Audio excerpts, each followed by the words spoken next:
Hello ಎಲ್ಲರಿಗೂ ಶಿಲ್ಪಾಸ್ ಕಿಚನ್ಗೆ ಸ್ವಾಗತ. ಇವತ್ತು ನಾನು ಮೊಳಕೆ ಕಾಳು ಹುಸ್ಲಿ ಮಾಡೋದನ್ನು ಹೇಳ್ತಾ ಇದ್ದೀನಿ. ತುಂಬಾ ಚೆನ್ನಾಗಿರುತ್ತೆ ಹುಸ್ಲಿ ಇದು. ನೋಡಿ, ಒಂದು ಪಾತ್ರೆನ ಇಟ್ಕೊಂಡು ಅದರಲ್ಲಿ ಎಣ್ಣೆಯನ್ನು ಹಾಕ್ಕೊಳ್ಬೇಕು.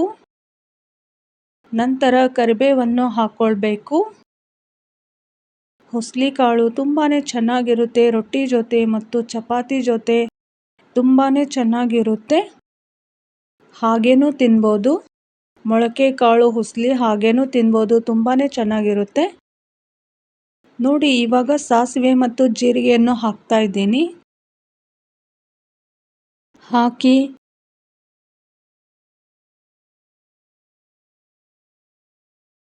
ಒಂದು ಈರುಳ್ಳಿಯನ್ನು ಚಿಕ್ಕದಾಗಿ ಕಟ್ ಮಾಡಿ ಹಾಕ್ತಾ ಇದ್ದೀನಿ. ಎಲ್ಲ ವೀಕ್ಷಕರೇ, ನನ್ನ ಚಾನಲ್ನ ಸಬ್ಸ್ಕ್ರೈಬ್ ಮಾಡಿ. ಇವಾಗ ಮಿಕ್ಸ್ ಮಾಡ್ಕೊಳ್ಬೇಕು ಚೆನ್ನಾಗಿ.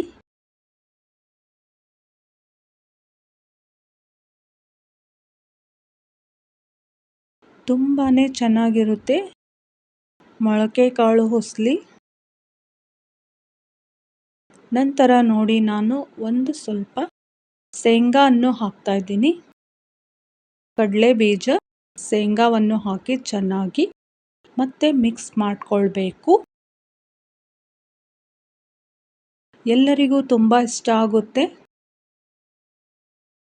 ತುಂಬಾ ಚೆನ್ನಾಗಿರುತ್ತೆ, ತುಂಬಾ ಟೇಸ್ಟಿಯಾಗಿರುತ್ತೆ. ಒಂದ್ಸಲ ಮಾಡಿ ತಿನ್ನಿ, ಮತ್ತೆ ಮತ್ತೆ ಮಾಡಬೇಕು ಅನಿಸುತ್ತೆ. ಅಷ್ಟು ಚೆನ್ನಾಗಿರುತ್ತೆ ಹುಸ್ಲಿ ಕಾಳು.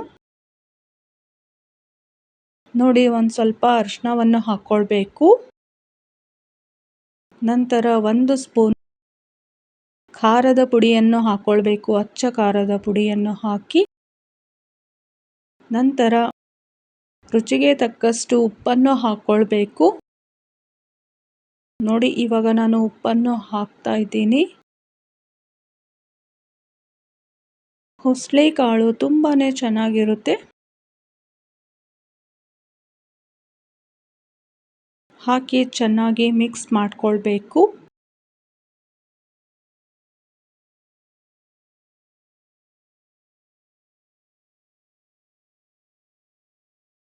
ನೋಡಿ, ಇವಾಗ ಚೆನ್ನಾಗಿ ಮಿಕ್ಸ್ ಆಗಿದೆ.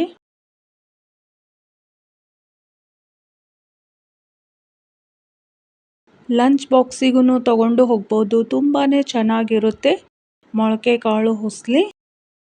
ಇವಾಗ ನೋಡಿ, ಹುಸಳಿ ಕಾಳನ್ನು ಹಾಕಿ ಚೆನ್ನಾಗಿ ಮಿಕ್ಸ್ ಮಾಡ್ಕೊಳ್ಬೇಕು.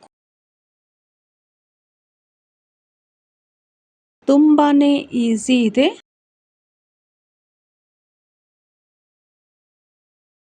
ಹುಸ್ಲಿ ಕಾಳು ಮಾಡೋದು ತುಂಬಾ ಈಸಿ ಇದೆ. 10 ನಿಮಿಷದಲ್ಲೇ ಮಾಡ್ಬೋದು. ನೋಡಿ, ಇವಾಗ ನಾನು ಮಿಕ್ಸ್ ಮಾಡ್ತಾ ಇದ್ದೀನಿ.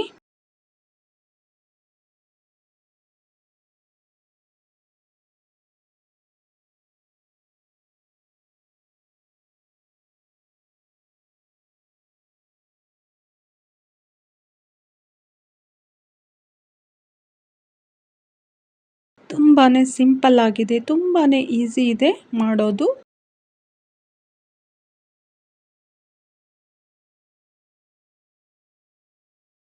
ನೋಡಿ, ಇವಾಗ ಹುಸ್ಲಿ ಕಾಳು ರೆಡಿಯಾಗಿದೆ.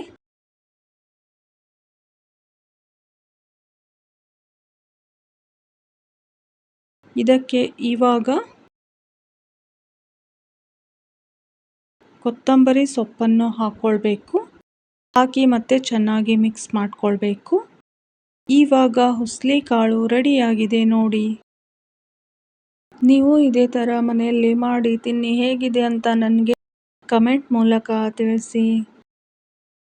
Thank you all for watching.